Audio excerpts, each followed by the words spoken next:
కరీంనగర్ జిల్లా శంకరపట్నం మండలం కొత్తగట్టూరు నేషనల్ హైవేపై ఘోర ప్రమాదం జరిగింది. ఆగి ఉన్న లారీని కారు ఢీకొట్టింది. ప్రమాదంలో కొమురమ్మ, ప్రభాకర్ అనే ఇద్దరు చనిపోయారు. ఘటనలో గాయపడిన ఇద్దరిని హుజరాబాద్ ఏరియా హాస్పిటల్కి తరలించారు. వీరిలో ఒకరి పరిస్థితి సీరియస్ గా ఉందన్నారు డాక్టర్స్. మృతులను కరీంనగర్ కోతి రాంపూర్ పోచమ్మవాడకు చెందిన వారిగా గుర్తించారు. కరీంనగర్ నుంచి విజయవాడకు వెళ్తుండగా ఈ ప్రమాదం జరిగింది.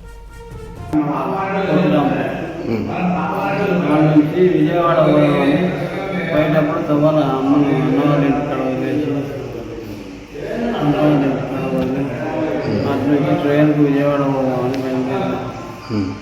మధ్యలో లారీ రంగుల కొడుకు రోడ్డు మీద ఎందుకు ఆపింది నాకు కలిసి బైకు కంపెనీ అర్థమవుతలేదు. దూరం ఉన్నాం కార్లో. నన్ను ఏం వచ్చినాయి బాగుండు కాదు అన్న వేరే కుటుంబం అన్న నేను నాకు మాట్లాడాలి. అందులో ప్లాన్ పని మీద పోతున్నాం.